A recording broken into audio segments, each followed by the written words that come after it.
About to start this thing, but we wound up talking about food, and Michael Chiklis is now showing Gittles some kind of culinary stuff here when we were telling him that Brian does all this kind of specialty foods like meatballs and lobster mac and cheese and those tacos.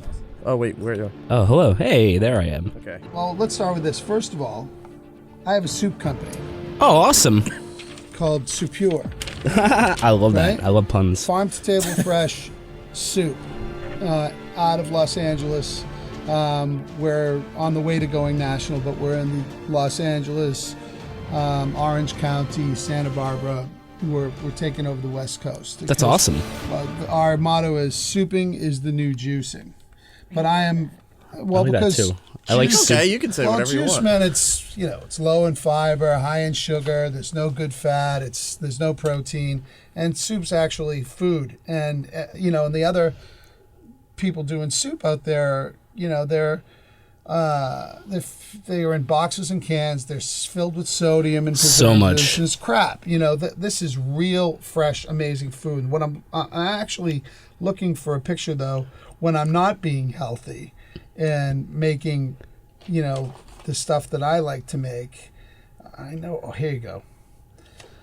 See, I'm of Greek descent. Holy crap, so that looks amazing. That's my spanakopita, Is that homemade? That's me. That's mine. Yeah, I make the best spanakopita you've ever tasted. I'm going to eat this phone right now. Yeah. Hold on a second. Well, this is probably the best way we've ever started an interview. Talking about, oh my God, that is amazing. Look Doesn't how that look flaky it is. amazing? Yeah. That's awesome.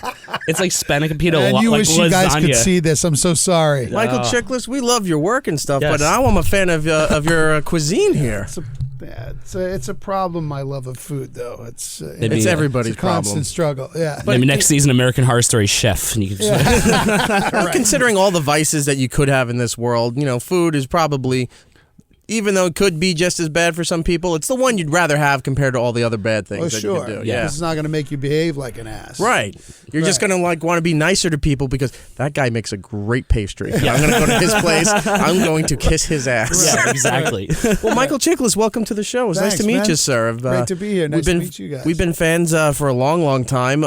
I grew up, I hate saying that to some people because they get upset if you say you grew up with them, but I grew up watching The Commish on ABC. And then seeing when you were a kid. Yeah, and then seeing you do the, when you went into The Shield, it's like he's not the Commish anymore. He went from he's, an average guy, a little wishy-washy kind of thing to I'm not taking any shit. I'm going to, kick your door down and take justice into my own hands with The Shield.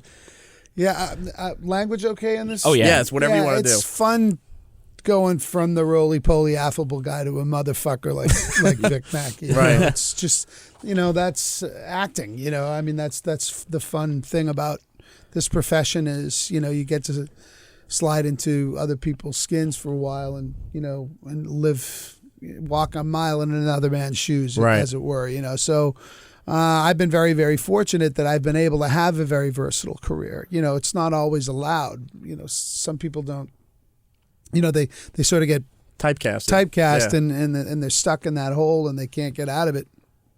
And I was fortunate enough to be able to reinvent and move into a lot of different areas. And then the whole superhero genre came up too, and that was a whole different thing and a whole other set of fans. And what always bothers me though is when like a director will make a wonderful film, right? And it's a movie like Seven, which is a suspense thriller and a really, really tense, incredible movie, right? And they'll basically go after that director for all those kinds of movies.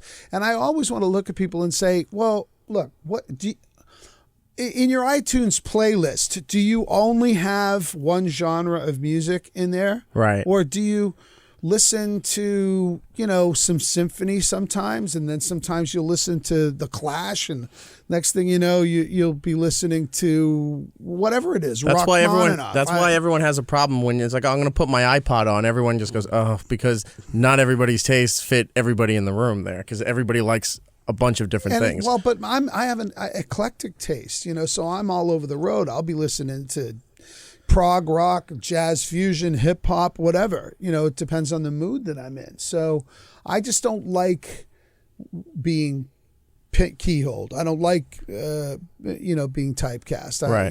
There's a lot of flavors in this world, man. So Let's to go speak, back yes. to the well, right? I mean, Very, you very just true. want to make mac and cheese. It's bullshit. No, you want to, I mean, there's a lot of different spices and herbs and tastes in this world, so you might as well, enjoy all the flavors. Yeah, and right? they all have the same elements. You just get a different product at the end, Yeah. It's all great. Yeah, love it. Well, before we get into the reason why you're here today, based on what you were just saying there, I want to run over a couple of quick things. So for people who don't know your body of work, like I you don't said, know who that is. with the superhero genre, he did Ben Grimm, The Thing in Fantastic Four, The Commish, you did The Shield, you're on Gotham right now, American Horror Stories you just did, which was an amazing role. So you're all over the place, and you said that makes acting fun and makes you that's one of the things you enjoy. Out of all of these different roles that you've done, what do you think is most closest to who you actually are, or do you like playing something that's completely different from you? This is Vic Mackey. I'm running out. No, it's definitely not Vic Mackey. I'd say if anybody's the closest to me. And it doesn't have to be the roles that I even mentioned, because you've done more things than that. Yeah, I guess probably my role of all of them is the role I played in Daddy-O. I think my favorite Chris function Woods, in yeah. life is being a father. I love being, I love my family. That I just think I derive the most joy from my children. And so really, I love what I do. That's, I mean, for so many years, my acting career and music consumed me and was the only thing in the front of my mind. And then once I got married and settled down and started to have children, really everything just took a back seat to that. And, it's actually been a very good thing for my art, because being a parent has made everything about my acting work richer and fuller and deeper, and it brings an understanding about so many different things, difficulties and things in the world, that when even when I read a script, I just feel things much more acutely now than I did when I was just a single freewheel, Right. and more frankly narcissistic. I think it's really good for an artist too, because it gets you out. Kids get you out of your head. They get you out of you. It's humbling. It's humbling. It's again, I sort of facepalm when I think of myself as a 20-year-old or a 21-year-old, because you're all about you, and you're very narcissistic. My career and my thing, right? And then when you hold this child in your hand and it's yours and it's part of who you are, then everything becomes about them, and you find yourself looking at yourself in a different way and going like, wow, my God, I was such a idiot, and just very sort of self-involved, and it's good for you in every way as a person. And also, again, you start to, I don't know about everybody else, but I started calling my father and my mother and going like, oh, thanks, you guys. I didn't, you just don't get it when you're a kid. You just don't. And it's not anybody's fault. It's not, every kid goes through that. You start to relate to people like your parents in a different way. You start to realize, all the things that they gave up, Right. Their personal sacrifice to give you a life, and all of these different things. You have a greater understanding and appreciation for everything else. And then as a byproduct of that, your work becomes deeper. It becomes heavier, just, richer, just deeper flavors, man. You get, sorry, I keep going back to the cook analogy. No, that's fine. No, Let's just go there. It's great though. It's definitely right there. Time is great for wine too. It just makes you better and smarter, wiser. Next time you're here, we're going to have this catered. We're gonna have a nice your meal. ass. We're gonna have some good wine, and we're just gonna dim the lights a little bit and just talk like friends. That's a great idea, man. I like that. Bring in a bunch of Legos. Take the and just formality play. out of this whole thing. We're just gonna have a good little shit. dinner party and just shoot the shit, talk about life, and then maybe work in some Gotham like I'm doing right now. Gotham. Segue. Monday nights, 8 p.m. on Fox. Like a magician. You're Captain Barnes, Nathaniel Barnes. Before we get into the Gotham stuff, are you worried about this being a typecast because you're now an authority figure back in being a police officer again for the third time? Yeah, listen, there's no harm in, going to bat and being a DH. You know what I mean? Big Papi hits the ball, and he's good at that, So there again, this is a perfect hybrid of things that are familiar to me, the cops and robbers genre and the superhero genre. Right. So it's both of them combined. So it's a little bit of the old, but it's also in a very new context. It's a big, lavish production, new people, new set of circumstances. So yeah, there's some familiarity in this role, but it's also, there's some practicality involved too. It's nice to be on a winning team. It's nice to be involved in a hit.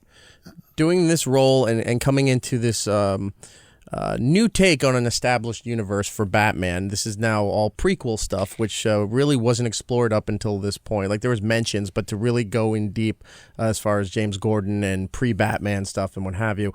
Going into this, were you or are you a Batman fan? Did you read the comic books or you movies or what? Well, I'm a comic book fan in general. I think whatever you really liked when you were 13 or 14 years old, you always have a place in your heart for it. You have an affinity for it. The bands you liked when you were 14, even if you don't listen to them for years and years, you hear it later and you just sort of smile. You're like, I fucking dug them when I was a kid, So that's the way I feel about comics. I dug them when I was a kid, and there's something about the imagination, about the mythology of these things that are tap into human universals, good versus evil. They're arch. They're in a way they're harmless in that, something like the Shield can leave you really threadbare. I mean, that's real, and we were going for the real, and that's really hard hitting drama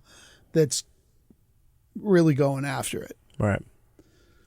This is an entertainment. And though it strikes on different real universals and real it still things, remains a little cartoony to keep that's the right, buffer. to keep that buffer. It's safe. It's not, the violence, it might be very violent, but it's over the top. So it's, there's a safety in it. It's not real. And you're always aware that it's not real.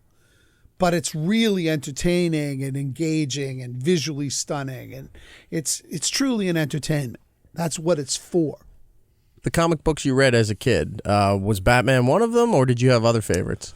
I always liked Batman because, The Dark Knight. That's just conceptually the idea of this dark, brooding, super wealthy guy who's a recluse and who decides to use all the darkness in his heart from losing his family to do good in the world. That's a really cool concept, man. And then all these great arch villains that he encounters, and some of them that are really cerebral too. That's the thing about the villains that are really juicy. I think in the Marvel universe, I really lit up to a lot of the superheroes in the Marvel universe. Right. But I kind of lit up to the supervillains in the DC universe because they were really intelligent. They were really sort of, because the reality is that most criminals are criminals because they're stupid. Right. Well, I feel like the DC universe is more of a noir feel to it. Like has a more darker crime feel to it, whereas Marvel has a more superhero-y and has a more family edge robots, to it. aliens, things like that. But yeah. DC is just it's a little darker. All the villains, Exactly. most of the villains And in if you're DC. a fan of noir, Yeah, you're like going to DC. gravitate towards DC, and I'm definitely a fan. It's all I vengeance. love the fact that now I've been a part of both those great worlds. Just to because they're both great and they both have their real allure. But definitely DC is decidedly dark and noir, and I just love the moodiness of it. And to shoot Gotham in New York is so right. I mean, we were shooting in an underpass at 3:00 in the morning a month ago in Harlem. And this structure that we were underneath, it was this great iron Gothic sort of structure that you'd only find in Manhattan. You'd only find it in New York. And it just, the way the DP lit it, it was just darkly gorgeous, So I love the visuals in this show. It's really, really lush and rich. When you're doing an on-location shoot like that in New York, when they have to replace all the license plates on the cars with Gotham license plates, do you ever look to see if one's extra's laying around? Like, I'm gonna take this home, put it up on my wall in my office or something. This sounds. I don't mean to be full of shit here, but no. I've been really lucky enough where I've been sort of given some regalia from different things that I've been involved with, and I have some amazing stuff that I've accumulated over the years from different sets that I've been on. But I really have never been one to clip shit. I just never took a pair of thing hands home. No, because they gave me one of 3 bronzes like this big of the thing. Yeah. Of my version of it. And it's incredible work of art. It's a bronze statuette. That's awesome. This big, yeah. And they made 3 of them. And the director has one, and I don't even know who has the other one. And the guys who made it, the guys at Spectral Motion. And that sits in Spectral Motion as one of their gallery of the costumes that they've made for these sorts of movies. And I have like the, Vic Mackey's badge and his glasses and his leather jackets and, things that I have the badge from the commish. I have my hat and a couple of other pieces from American Horror Story. So you take a few cool things from each of these experiences, and a lot of them sit in my office, and those are just reminders of the path, pretty cool. Well, let's talk about the present and going into the future then. Tell me about Captain Barnes here. Tell me about what he's about and where you see his character going here with the new season of Gotham.